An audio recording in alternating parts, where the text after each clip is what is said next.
Islam, cerita-cerita beragama yang rileks.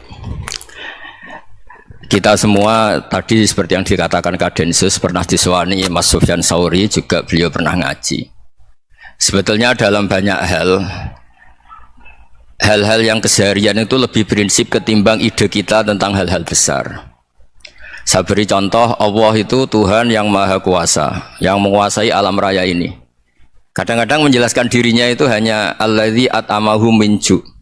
Saya ini Tuhan yang memberi makan kamu saat Anda lapar, saat kalian lapar. Jadi untuk beriman kepada Tuhan yang Maha Esa, kepada Allah, kamu yakin yang memberi makan kamu itu Tuhan.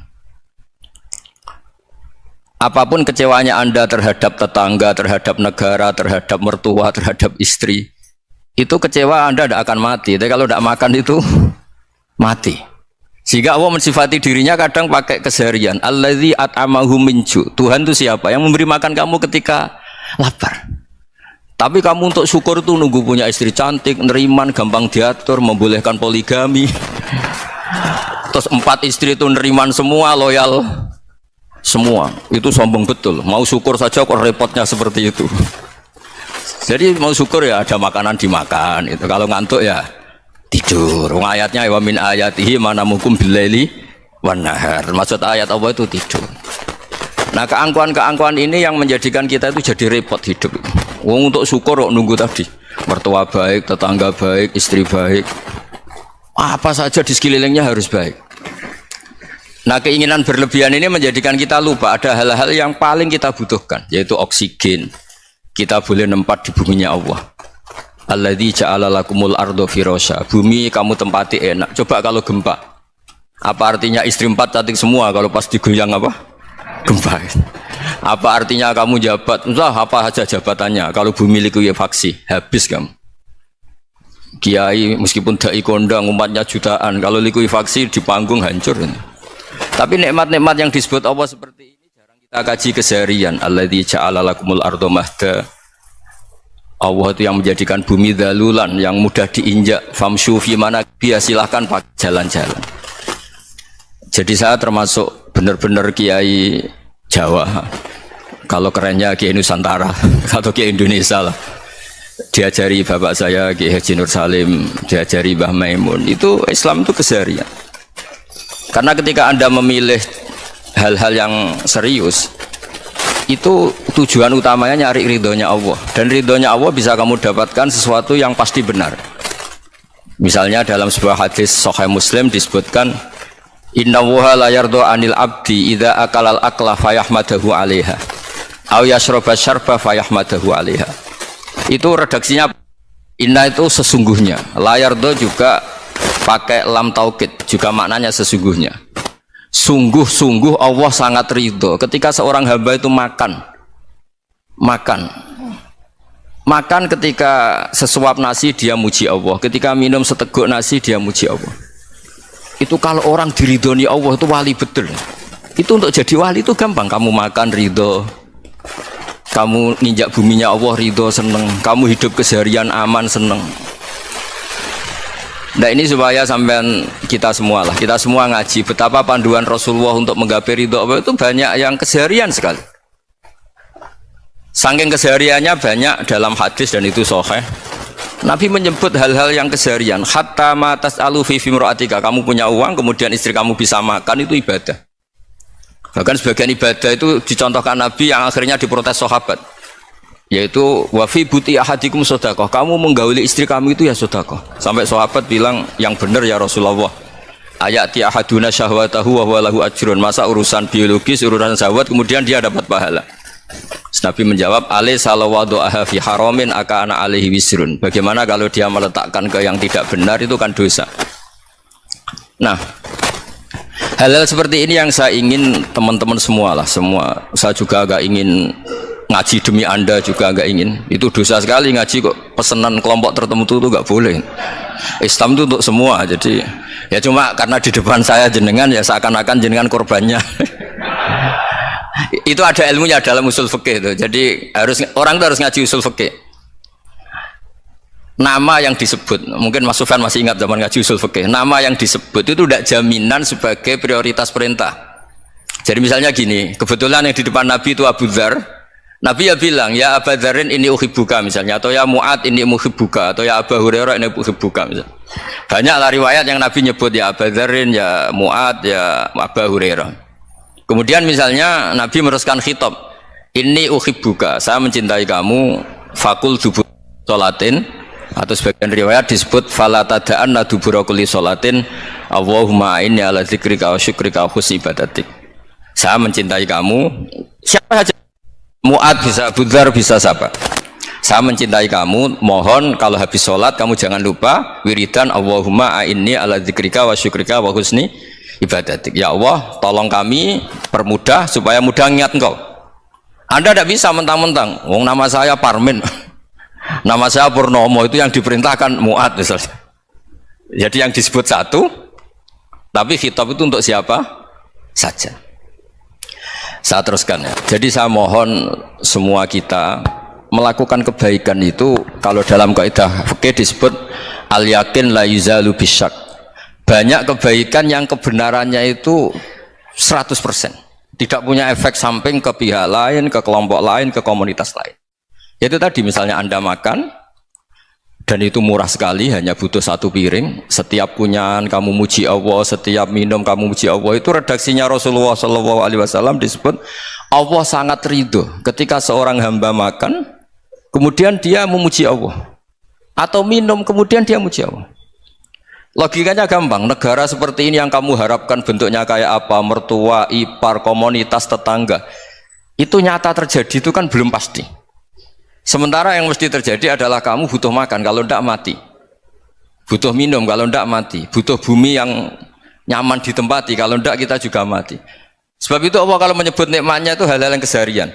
Alladzi at'amahum min ju'. Allah itu siapa? Allah itu yang menciptakan kamu bisa makan. Tidak berlebihan. Allah itu yang menciptakan kondisi sosial itu ideal. Zaman Nabi itu ya ada orang munafik.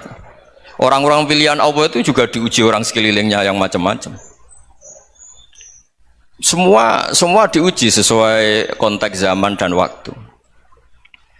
Nah, tapi ada ibadah-ibadah yang selalu disarankan Nabi. Sampai Nabi itu pernah ditanya, ayul Islam ya khairan ya Rasulullah, Islam terbaik itu gimana?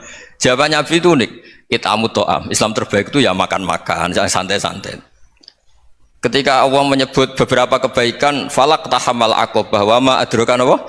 Mal aqobah. Terusannya apa? Fakku rokobah. Terusannya apa? Au it'amun fi yaumin di masubah. Ya, atau acara makan-makan itu juga Islam. Kenapa? Ya bayangkan kalau tidak ada makanan, kita mati kan?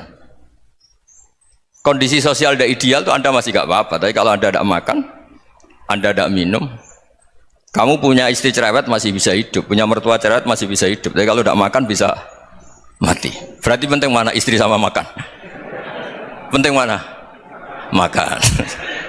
Semoga istri Anda dengar. Nanti kamu disuruh makan tapi pulang deh. Itu kalau dibahasakan makan masih memahami. Penting mana nasi satu piring dengan istri. Nggak ada nasi mati, nggak ada istri belum mati. Penting mana? Gak berani jawab kan? Nah, ternyata Anda ada garang kan di depan istri. Jadi saya mohonlah, mungkin Mas Sufyan Sauri tadi yang bisa bantulah teman-teman tuh ngaji yang keseharian saja. Karena kita nyari ridha Allah itu berdasar firman Allah, dan firman Allah itu menyebut keseharian tuh riang gampang. Itu tadi misalnya wa min ayatihi manamukum billaili wan nahar. Termasuk ayat-ayat Allah itu kamu tidur. Maka dulu itu ada guyonan, ada tokoh Mu'tazilah, kelompok dalam Islam yang berpikir manusia itu bisa menentukan ikhtiarnya sendiri. Karena saya bisa duduk, ingin berdiri, berdiri. Karena kelompok ini nggak terima kalau semua kehendak Allah, nanti bagaimana kalau semua kehendak Allah kok ada hisab, ya ada sanksi.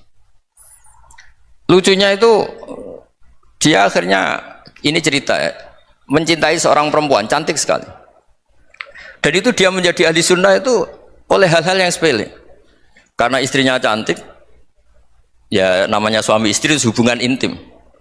Terus ditanya, Mas, masih ingin lagi? Masih. Silahkan diulang lagi. Wah ya tidak bisa. Katanya manusia bisa menentukan yang diinginkan. Itu tobat itu.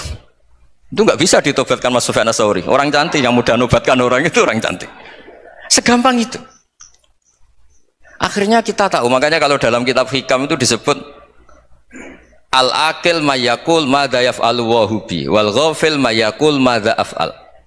Orang yang punya akal karena sadar ini wilayah Allah, semua milik Tuhan. Itu dia tiap hari berpikir, besok Allah akan melakukan apa terhadap dunia ini.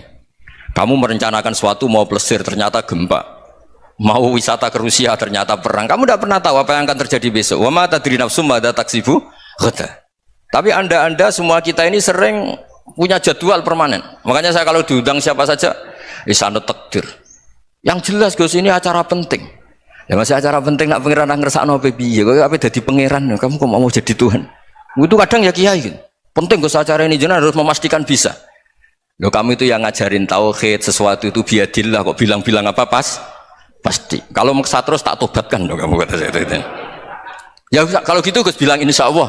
Wah itu hati saya, fisik saya, roh saya sudah bilang insya Allah. Tidak usah kamu latih kata saya. Nah hal-hal tauhid keseharian itu gampang sebetulnya.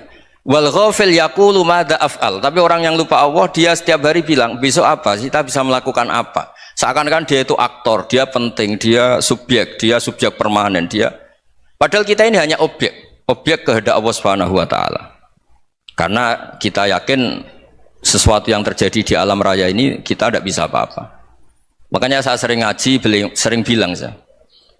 Ketika Anda mensifati Allah, Dia yang menghidupkan. Sudah itu tanamkan sehingga ketika kita mati santai saja. Kenapa santai? Allah punya cara menghidupkan kita. Zaman kita hidup juga gak tahu caranya ngelola jantung, ngelola paru-paru. Kamu juga gak tahu ngelola oksigen yang tidak beracun, tidak ngandung polusi. Tahu-tahu hidup. Gak ingin tua ya tahu-tahu tua, gak ingin mati tahu-tahu mati. Selama ini kita hidup juga gak tahu apa sebetulnya. Hanya gaya tok, punya jadwal, punya planning. Kalau kamu bisa menentukan pilihan Anda, pasti Anda istrinya cantik, 4 neriman semua, kona'ah semua. Nyatanya enggak kan? Ada 1 jelek, cerewet. Oh itu kan, nyatanya enggak bisa apa-apa Anda kan? Dan kamu bawa mati lagi. Nah, itu kan, istri Anda juga gitu, punya keinginan, punya suami yang ganteng, yang jabat, yang neriman, yang enggak poligami. Ya enggak kesampaian juga. Kalau kita ngitung tingkat kegagalan kita itu gagal terus. Ya kan? Nah, terus ingat Allah, madza yaf'alu wa bi. Orang yang punya akal selalu berpikir Allah itu menghendaki apa terhadap saya. Loh, sama-sama orang gitu loh. Ngelihat orang yang serius, itu kata Anda itu pemikir berat, serius. Senang punya tokoh yang merengut karena kamu anggap serius. Tapi sebagian orang anggap orang yang serius itu wong merengut, wong masam, wong muka kok ditekuk. Jadi sama itu hati ya muqallibal qulub tsabbit qalbi ala dini, karena kita nggak tahu cara berpikir kita tentang orang lain, tentang sekeliling kita. Misalnya kita orang baik yang jenis ngurmat fakir miskin, ada orang bangun masjid mewah itu janggal. Apa artinya masjid mewah kalau banyak orang kelaparan? Tapi kalau yang jenis pendidikan, apa artinya masjid mewah kalau tidak bisa ngaji? Nanti yang jenis infrastruktur, apa artinya ini kalau semuanya punya sudut pandang yang berbeda-beda. Dan Islam mengapresiasi semua kebaikan. Tapi katakan semua kebaikan itu adalah kehendak Allah Subhanahu wa taala. Karena apapun baik Anda itu pakai fasilitas yang diberikan oleh Allah Subhanahu wa taala. Sehingga ini yang disebut qulillah tsumadarhum fi khawdihim yal'abun. Ya kembali tadi ke tema-tema bahwa keseharian Anda ini sudah Islami. Saat Anda tidak bisa melakukan apa saja. Saya sering ada jenazah, biasanya kalau tetangga meninggal saya sering disuruh ngelepas. Saya bilang orang ini baik karena sering ngelamun di rumah, sering nganggur di rumah. Ditanya sama anaknya, kenapa Gus nganggur baik? Ya kalau dia nganggur artinya juga agak berbuat sesuatu yang maksiat kan? Ya kan, orang nganggur di rumahnya ya tidak bunuh orang, tidak maling, tidak korupsi, ya namanya nganggur di rumah. Lah cuma istri cara pandang nganggur gak menghasilkan uang gitu, tapi juga gak menghasilkan kriminal kan? Jadi sebenarnya Islam itu cara, makanya kalau sampai ngaji usul fikih itu ada kitab usul fikih namanya Lubul Usul, itu terkenal sekali di pesantren itu. Itu kalau ngapresiasi keseharian itu luar biasa. Izma min mubahin illa wa yatahaqqaqu bihi tarku haramimma. Karena keseharian yang mubah saat Anda lakukan itu ada kehebatan yang luar biasa, yaitu meninggalkan haram. Makanya dulu banyak orang-orang alim ketemu temannya itu guyon sampai semalaman. Itu biasanya yang semangat Islam itu kiai kok tidak tahajud, kiai kok tidak witir. Orang yang sedang mapan uangnya banyak, malam itu tidak kelayaban itu sudah luar biasa. Melawan nafsu supaya tidak maksiat itu sudah luar biasa. Supaya lupa guyon sama temannya semalaman sampai subuh. Gejlok-gejlokan ngenang zaman miskin, zaman kuliah nggak jelas, zaman apa. Melihatnya jangan tarkut tahajud. Seperti ini meninggalkan tahajud, tapi meninggalnya ini talkul muharramat. Jadi kayak apa hebatnya? Sehingga Imam Ghazali punya riwayat yang agak unik. Hatta takuna ibadatu akhiri hadil ummah iku an-naum. Sehingga suatu saat ibadah terbaik umat ini itu tidur. Itu kan riwayat kontroversi. Ketika Imam Ghazali ditanya, kenapa iya? Kenapa kamu mulai keluar dari rumah itu sudah banyak maksiat? Melihat perempuan yang enggak mahram, melihat fenomena. Tapi kalau kamu tidur itu enggak melihat apa-apa. Tapi juga kamu jangan nganggap tidur itu ibadah betul. Saatnya melakukan fardu ain malah masih tidur. Tapi itu sudut pandang yang menjadikan kita Islam itu gampang. Jadi saat Anda tidak bisa aktivitas apa-apa, misalnya ada beberapa orang yang lumpuh. Lumpuh itu memang nggak bisa Jumatan, nggak bisa ibadah, tapi dia juga nggak bisa maksiat. Tidur itu memang Anda saat itu tidak bisa tahajud, tidak bisa witir, tapi saat itu ada zina, ada maling, tidak gosipkan orang, tidak bully orang, tidak menanamkan kebencian, tidak hasud. Sehingga tidur menurut Allah Ta'ala wa min ayatihi manamukum billaili apa? Wan-nahar. Karena di tidur itu selain ada unsur istirahat, jaga kestamina, juga ada unsur meninggalkan beberapa keburukan. Nah, saya mohon ibadah yang keseharian ini kita jaga. Supaya kita semua baca ayat itu fasih. Fasih itu tertanam di hati. Allah itu siapa? Alladzi at'amahum min ju'i wa amanahum min khauf. Dan Allah kalau cerita di Quran itu anna sababnal ma'a sabba thumma syaqaqnal ardha wa syaqqa fa ambatna fiha habba wa inaba wa qadba wa zaituna wa nakhla wa hada'iqa hulba. Kamu tahu saya ini siapa, kata Allah. Saya ini adalah Tuhan yang menurunkan air, kemudian ada tanaman banyak. Habba wa inaba wa qadba, ada zaitun, ada tin, kalau orang Jawa mungkin ada tela, ada padi, ada mangga, ada pisang. Sudah. Wa inaba wa zaituna wa nakhla wa hada'iqa hulba. Ada perkebunan yang lebat. Tujuannya apa? Mata Allahkum, silahkan kamu pakai, kamu nikmati. Tapi karena kadang kita ini punya ide-ide besar. Tadi untuk syukur saja nunggu punya istri, riman, rumah baik, tetangga baik, komunitas baik, semuanya baik baru syukur. Lama-lama nanti ada di surga, syukurnya nunggu surga paling kelas A. Itu sudah ada yang menghuni Rasulullah, kamu nggak boleh di situ. Masa untuk syukur saja? Repotnya Masya Allah. Jadi mohonlah Quran yang kalau Anda hafalkan juz sama itu kan ada ayat-ayat yang kayak tadi. Ya, fal yang dzuril insanu ila ta'ami. Coba lihat apa yang kamu makan ya, dari mana? Dan untuk mempertahankan hidup kamu keseharian. Jadi jangan kira ibadah itu harus membentuk komunitas yang versi Anda. Ibadah itu harus yang hal yang mulu-mulu. Kesehariannya Anda alami. Loh, ini saya tidak bikin-bikin. Saya ngaji bukan karena berdasar pesanan. Itu ayat yang saya baca kan betul ada ayatnya kan. Fal yang dzuril insanu ila ta'ami anna sababnal ma'a sabba thumma syaqaqnal arda syaqqa fa ambasna fiha habba wa inaba wa qadba wa zaituna wa nakhla wa hada'iqa ghulba. Terusannya apa? Mata'al lakum, silakan kamu nikmati. Mata itu silakan kamu nikmati. Ya kayak sampean dikasih hidangan ya makan. Ya sudah makan, habis makan ya minum, habis itu ngantuk ya tidur. Ya sudah normal-normal saja. Kayak apa indahnya Islam. Tapi Anda mencari Islam yang gimana lagi? Nah itu yang diajarkan guru-guru kita, diajarkan sanad kita sampai Wali Songo, sampai Rasulullah SAW. Bahwa pada akhirnya ada jihad, ada perang. Itu dulu memang perang, bukan membunuh. Beda. Dulu kita dijajah Belanda ya perang, dan itu normal karena kita dijajah. Jadi ketika orang lain ingin baik sama kita, wa in ahadum minal musyrikin astajaroka ya fa'jirhu hatta yasma'a kalam Allah. Kalau mereka ingin baik ya kita baik. Makanya ada istilah mustakman, mu'ahad. Kalau mereka ingin damai, berdampingan dengan kemajmukan ya itu yang lebih baik. Karena memang Islam menghormati proses perdamaian. Wa in janahu nawa lisalmi ya fajnah lah. Kalau ingin damai ya kita harus damai. Jadi andai kan dulu Belanda datang ke Indonesia kok minta besanan itu. Ya mungkin kita juga seneng karena memperbaiki hidung kan kalau kita bisa gitu. Nah tapi wong jajah dulu itu kan masalah kan? Apa? Masalah kan? Jadi saya mohon ya, jadi apa ya? Makanya saya tadi minta sama Bapak Kadensus kemarin juga pernah main ke saya. Jangan sering ketemu saya ini sudah uzlah, saya ini sudah mau daftar jadi resi. Saya itu kemarin di muktamar juga agak datang, acara di Jogja juga sudah. Karena memang keluarga saya dulu itu bahasa ya, bapaknya bapak saya itu nggak keluar rumah itu puluhan tahun. Memang punya adat uzlah. Ya makanya ngaji saya ngaji aja yang gampang-gampang aja, yang nggak orderan, yang nggak pesenan ngaji aja dulu yang gampang.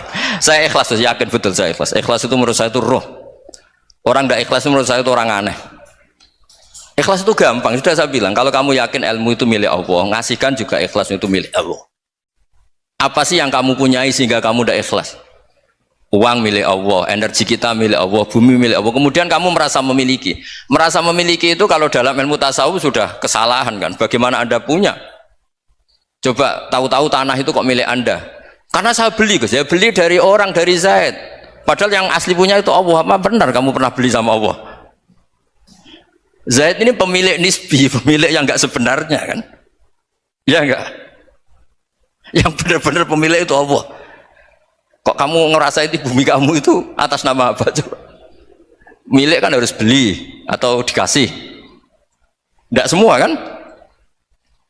Nah, makanya terus famshu fi manakibiha, dan Allah menyebutnya, sudah saya ini yang menciptakan bumi. Waladzi ja'ala lakumul arda dalulan. Dan Allah menyebutnya sederhana, famshu fi manakibiha, silakan jalan-jalan. Terusannya apa? Wa kulu mirizki, silahkan makan-makan. Jadi Islam itu yes. Ya makanya kiai-kiai itu ada acara makan, sampai ada guyonan fikuli makanin makan di setiap tempat ya makan. Nggih ngoten guys, pokoknya sing gampang-gampang mawon nggih. Nggih Mas Sufyan nggih sing gampang-gampang mawon nggih. Assalamualaikum warahmatullahi wabarakatuh. Nah, yang saya ingin tanyakan, bagaimana kita memupuk konsep persaudaraan tanpa memandang kepentingan duniawi? Bismillahirrahmanirrahim. Ya yang rileks saja ya. Saya pernah ketemu orang yang pakaiannya itu enggak, mungkin kalau orang syariat bilang enggak syar'i lah, pakai pakaian yang tidak syar'i. Tapi dia muslimah, dia ke masjid. Saya ditanya sama seseorang, Gus kok sama orang gitu mau bertemu gitu.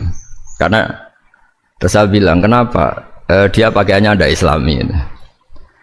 Oke, dia tidak pakaian Islami itu nyata, tapi dia ke masjid itu Islami, tetap sholat itu Islami. Ketika dia ingin sholat dan tetap sholatnya pakai takbir, pakai rukuk, pakai sujud itu Islami. Wong setelah di masjid ya pakai mukena, pakai.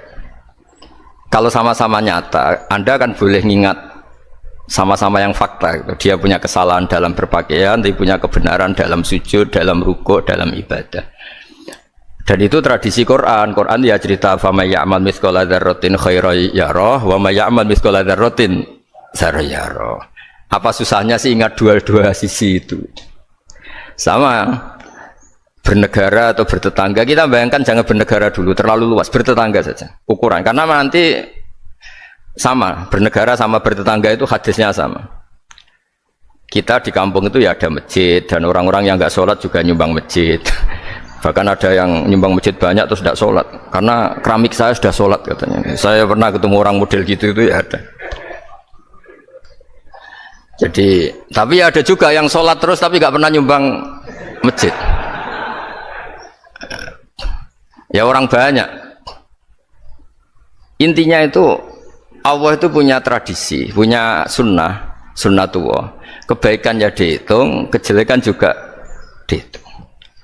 Dulu ketika Rasulullah SAW hidup bersama komunitas yang majmu', itu sebetulnya permintaannya Nabi, jangan halangi kami saat mau beribadah. Dulu sampai perang karena mereka menghalangi. Sebenarnya problem mereka wa yasudduna an sabilillah, menghalangi. Sebetulnya kalau dulu saling toleransi ya nggak ada masalah. Artinya ketika Anda ingin sholat di Indonesia agak dihalangi, ingin pengajian nggak dihalangi, sebenarnya ini nggak ada masalah. Ya, soal ada kebaikan, ada keburukan ya mulai Nabi Adam sampai sekarang sampai kiamat. Itu cara pandang. Jadi Cara pandang kita terhadap orang lain itu harus hal-hal yang nyata. Kalau kesalahan mereka nyata, kebaikan mereka juga nyata. Kenapa kita hanya ingat sisi yang jelek, tidak ingat sisi yang baik? Saya sering cerita ke santri-santri saya, setiap saya pengajian diundang orang di mana-mana itu saya mesti istighfar. Karena nggak ada pilihan. Saat saya datang ke pengajian di Sulawesi, misalnya saya tinggal ngaji di sini. Saat saya ngaji di sini, ninggal undangan yang di sana. Hidup itu tidak banyak pilihan, meninggalkan kebaikan, melakukan kebaikan. Artinya gini, dalam kebaikan saja ada kebaikan yang ditinggalkan. Apalagi dalam kejelekan. Makanya di sini ada pepatah terkenal dalam ilmu tasawuf itu. Wastighfaruna yahtaju ilal istighfar. Saat Anda baik saja butuh istighfar. Bapak saya kalau guyon gini, Mas Sofyan. Ada imam istiqomah jadi imam masjid sampai tua sampai batuk-batuk itu bagus istiqomah, tapi itu masalah kata bapak, akhirnya nggak kaderisasi katanya.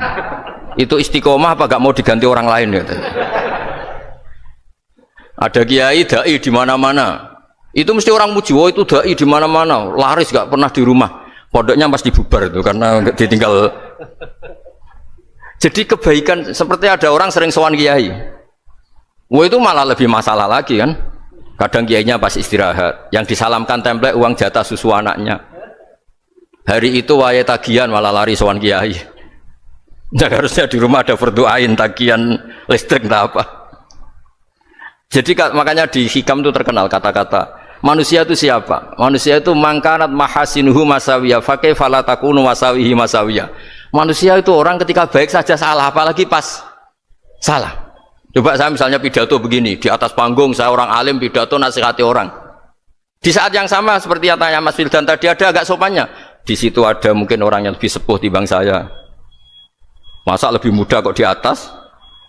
Yang di bawah lebih tua. Ada agak sopannya. Mau nggak pidato disuruh, mau di atas disuruh, nggak sopan sama yang. Tapi misalnya yang paling sepuh pidato nggak pernah ngaji kok pidato terus gimana? Artinya ketika kita baik saja ada salahnya, apalagi pas salah. Sebab itu ajaran Rasulullah itu suruh berdoa Rabbana dzolamna anfusana. Sebelum minta itu merasa, ya Allah kita ini mendolimi diri kita sendiri. Karena dalam pilihan-pilihan itu pasti ada salahnya. Coba misalnya Anda bangun masjid habis 2 miliar. Yang harusnya 1 miliar sudah jadi. Terus nanti suatu saat ketemu Allah ditanya, itu ada orang miskin, fakir miskin, yatim. Andai kan kamu sumbang 1 miliar itu sejahtera semua. Gara-gara kamu bangun masjid terlalu mewah. Ya tapi kadang-kadang orang kebaikannya itu orientasinya bangun masjid, gak tertarik nyumbang fakir. Saat itu cara berpikir gitu mau apa? Tapi kalau dia kumuluhur manusia terbaik karena bangun masjid 2 miliar, coba diaudit secara kepentingan syar'i. Penting mana dengan ngasih makan fakir miskin? Penting mana dengan menikahkan janda misalnya? Penting mana dengan pendidikan? Apa artinya masjid mewah orang nggak tahu halal haram, nggak tahu najis, nggak tahu cara sesuci, nggak tahu cara adzan yang benar. Terus penting mana untuk beli kitab sama dipakai masjid? Apa artinya beli kitab apa tapi nggak makan? Penting mana makan sama beli kitab? Ada auditnya. Makanya manusia itu ketika baik pun disuruh istighfar, apalagi ketika salah. Nah dengan perasaan seperti itu kebencian pada orang lain luluh karena potensi baik pada orang lain ternyata tinggi dan potensi salah ke kita juga tinggi. Nah dilatih gitu. Jadi di Ihya itu ada kitab tawaduk. Kitab tawaduk itu dilatih. Ketemu orang tua. Huwa aksaru ibadatan. Dia mesti ibadahnya lebih banyak karena lebih tua timbang saya. Pasti sholatnya lebih lama timbang saya. Ketika Anda sudah tua melihat anak-anak, huwa aqallu minni maksiatan. Mesti maksiatnya tidak banyak karena masih kecil. Terus ketika melihat orang fasik maksiat, la wa yatubu alaih fa inna wa tawwabur rahim. Mungkin Allah memberi tobat, bisa saja. Umar itu ingin bunuh Nabi, tapi Allah memberi tobat. Yang sowan kiai saja tidak mesti dapat tobat. Umar ingin bunuh Nabi, tapi Allah memberi tobat. Akhirnya ya tobat jadi Islam yang baik. Dalam sejarah Wali Songo, Kalijogo sowan Sunan Bonang itu ingin garong, tapi malah jadi muridnya jadi wali. Kalau Allah sudah menghendaki tidak ada ya. Perang Uhud orang Islam kalah itu karena panglimanya siapa? Khalid bin Walid. Tapi dia malah yang dapat hidayah. Nah sama orang yang sekarang Anda benci bisa saja Allah merencanakan ada apa? Hidayah di situ. Dan kita yang merasa benar jangan saja ada rencana Allah bikin kita su'ul khotimah. Naudzubillah min dzalik, kan tidak pernah tahu. Nah, dari tidak pernah tahu itu orang diusahakan tawadhu. Wa ma adri ma yuf'alu bi wala bikum. Kita tidak pernah tahu. Makanya meskipun saya ini kiai terus kata orang banyak itu ketok. Kalau istighfar ya nangis betul ya. Cuma kan nggak perlu di depan umum. Nanti ada penampilan kan ribet kan nanti. Sudah nangis nggak ikhlas, nggak mutu. Ya gitu ya. Yang Mas Wildan tadi apa pertanyaannya diulang? Selain masalah akhlak tadi. Tentang bagaimana cara kita bersaudara tanpa memandang kepentingan duniawi. Nah ya makanya tadi saya bilang bernegara itu pakai hadis, misalnya Nabi pernah ngendikan kamu itu punya 3 tetangga, yang satu punya 3 hak, yaitu dia tetangga kamu, dia seagama kamu, dia sesaudara kamu. Jadi ada 3 hubungan, seagama, sesaudara, dan tadi apa? Dia tetangga kamu, dia seagama dengan kamu, dia masih kerabat kamu. Terus ada tetangga yang punya 2 hak, yaitu dia tetanggamu, seagama dengan kamu, tapi tidak sekeluarga dengan kamu. Terus ada tetangga yang punya 1 hak, dia tidak keluarga kamu, dia tidak seagama dengan kamu, tapi tetap punya hak karena itu tetangga kamu. Dan itu kata Nabi semuanya berhak kamu baikin, karena ada hakul jar. Makanya dulu doa ada bil kubri itu ceritanya sederhana. Ada seorang perempuan Yahudiyah, sowan Sayyidah Aisyah. Kalau sowannya dikasih uang sama Sayyidah Aisyah, padahal Yahudiyah. Ketika dikasih uang, terus si Yahudiyah tadi, semoga engkau diselamatkan dari siksa kubur. Zaman itu Sayyidah Aisyah belum dengar hadis tentang siksa kubur. Setelah Rasulullah datang, saya tadi diminta didoain, tidak saya terima karena saya nggak percaya. Terus Nabi ngendikan itu benar adanya siksa kubur. Ketika komunitas Yahudi di Madinah itu puasa Asyura, Nabi coba tanyakan mereka, kenapa puasa Asyura? Padahal orang Yahudi. Oh, terus setelah ditanya, Yaumun najjawahu fihi Musa, itu hari di mana Allah menyelamatkan Nabi Musa, kata orang Yahudi. Terus kata Rasulullah, nahnu ahaqqu bi Musa, saya juga berhak menghormati Musa. Kemudian Nabi puasa. Suatu saat lagi ada orang Yahudi datang, ya Rasulullah, ya Muhammad, manggilnya ya Abul Qasim karena orang Yahudi. Ya Abul Qasim, nanti nasib langit bumi ini di mana? Manusia yang sudah mati-mati di mana ketika bumi dihancurkan? Mayat-mayat yang sudah di kuburan di mana? Terus orang Yahudi tadi bilang, Inna woha wadu as-samawati ala dzih wal arodina ala dzih. Soalnya Allah itu bisa saja mengelola langit bumi yang sudah hancur gini-gini. Nabi itu tertawa-tawa. Dalam sebuah riwayat disebut hatta badat nawajidu, tertawanya Nabi itu lepas sampai giginya kelihatan. Kata rawinya tasdiqan liqaulil khabri, karena Nabi membenarkan orang Yahudi tadi. Jadi intinya dalam banyak hal itu ya dicari kesamaan. Makanya kalau interaksi dengan kelompok lain kata Nabi la tusaddiquhum wa la tukadzibuhum. Kamu jangan mengiyakan juga jangan menolak. Kamu tolak jangan-jangan pas yang sama dengan ajaran kita. Kamu benarkan jangan-jangan yang tidak sama. Ya sudah, kalau nggak sependapat ya jangan ngambil sikap. Nah itu juga yang dipraktekkan Rasulullah SAW. Nabi yaqumu lailatan yuraddidu hadil ayat. Nabi pernah sholat 1 rakaat hanya ngulang 1 ayat. Itu aja gak selesai. Yaitu ngulang-ulang ayat. Fa'akulu kama qolal abdus sholeh in tu'adzibhum fa innahum ibaduk wa in taghfir lahum fa innaka antal azizul hakim. Pun Gusti kula nyerah. Semua ini hamba jenengan, monggo jenengan napakno sing duwe jenengan. Intinya itu ini wilayah jenengan, ndak wilayah saya. Nah kadang-kadang kita sebagai manusia itu jumawa seakan-akan itu wilayah kita. Kita nyiksa terserah kita, mengampuni ya terserah kita. Padahal tidak milik kita. Dunia ini milik Allah Subhanahu wa Ta'ala. Makanya yang terakhir saya ijazahkan ijazah bapak. Bapak saya itu orang hafal Quran, alim tapi lucu, senengannya guyon. Kalau ngajarkan saya tauhid, tasawuf itu gampang. Hak kamu punya tetangga, punya Innova. Terus kamu berpikir, kamu miskin berpikir, itu pajaknya saja berapa? Kalau apa itu bannya sudah halus itu gantinya kayak apa, kalau rusak kayak apa.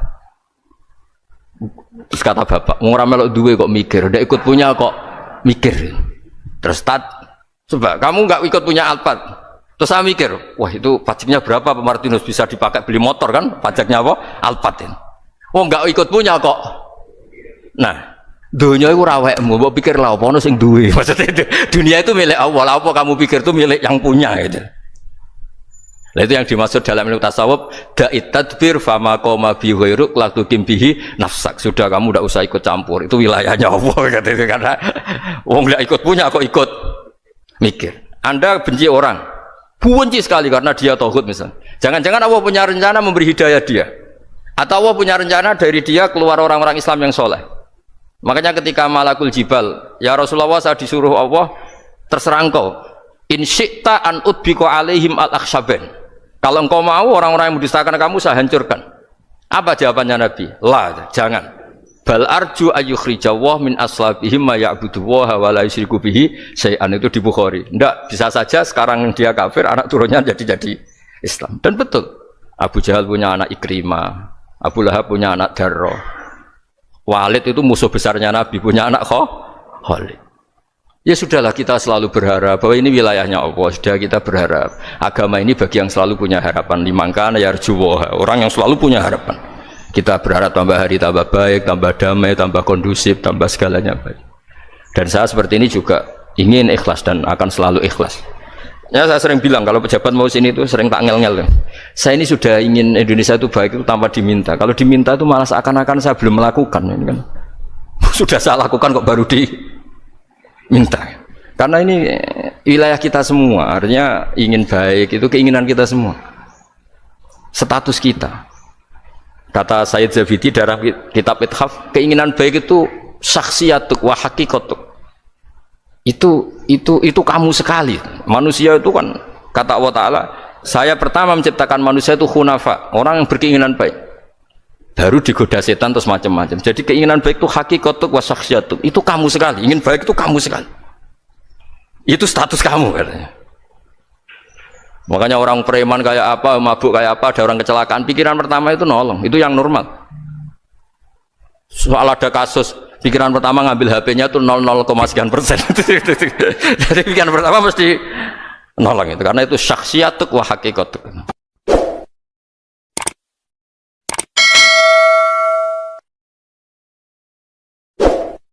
Kalau kamu berdoa itu yang tadarruk itu ya yang sangat sopan, wa khufya, secara diam-diam atau secara enggak berlebihan. Terus hanya ayat innahu la yuhibbul mu'tadin. Allah itu tidak suka orang yang melewati batas. Itu termasuk melewati batas dalam doa karena ada unsur mendikte Allah. Saya memberi contoh tadi. Misalnya kita sebagai cowok berdoa, ya Allah saya ingin punya istri cantik, sholihah, nasabnya baik, enggak pernah cerewet, enggak pernah apa. Itu kan nanti nyarinya juga susah. Nanti kalau Allah menjabatkan itu adanya di surga, ning donya ora payu rabi, kira-kira. Nah, itu sudah berlebihan. Terus kalau ada ulama mengatakan doa itu mukhul ibadah, itu maksudnya gini, doa itu bukti kita minta itu bukti kita lemah. Nah, merasa lemah itu sudah bagian dari ibadah. Makanya masyhur itu syairnya Abdul Al-Haddad itu, fadu'ai wabtihali dalilun li fiftikori itu. Jadi saya berdoa itu hanya sebagai bukti saya butuh Allah. Saya sendiri tidak punya kepentingan mustajab apa enggak. Jadi wali-wali yang mengatakan doa itu mukhul ibadah, sebetulnya itu malah wali-wali yang dari awal enggak kelintas disembadani apa enggak. Butuhnya dia itu menunjukkan bahwa saya ini lemah. Buktinya posisinya minta. Itu yang dimaksud mukhul ibadah. Tapi kalau kita berdoa terus posisi kita protes. Katanya kamu baik ya Allah, engkau baik. Ternyata enggak juga. Buktinya semua doa saya enggak kamu kabulkan. Ini malah doa kriminal. Jadi yang dimaksud mukhul ibadah itu doa itu bukti minta itu bukti lemah. Makanya ada syairnya Abdul Al-Haddad maksud fadu'a ibabtihali dalilun li fiftikor. Jadi saya minta engkau ya Allah itu bukti saya butuh. Jadi itu bukan dua hal yang harus dipertentangkan. Jadi kalau doa dikatakan apa? Ibadah karena di doa itu minta. Nah, minta itu bukti merasa kita lemah. Berarti kita sa'il Allah mas'ul. Kita minta Allah yang kita mintain. Kita menengadah Allah yang berposisi memberi. Itu saja sudah cukup sebagai ibadah. Meskipun doa kita tidak mustajab. Karena memang tadi seperti itu. Kalau di ilmu-ilmu tasawuf itu apa ya? Doa itu memang benar-benar sudah mukhul ibadah karena tadi perasaan merasa butuh sama Allah itu. Nah, merasa butuh itu, nah kalau kita berdoa merasa butuh sama yang kita minta, itu dalam ilmu tasawuf sudah kriminal, berarti kamu lebih butuh makhluknya. Misalnya begini ya, saya ingin punya rumah bagus, terus setelah punya rumah kredit saya utangnya banyak. Sebetulnya saya itu tidak pernah ingat Allah.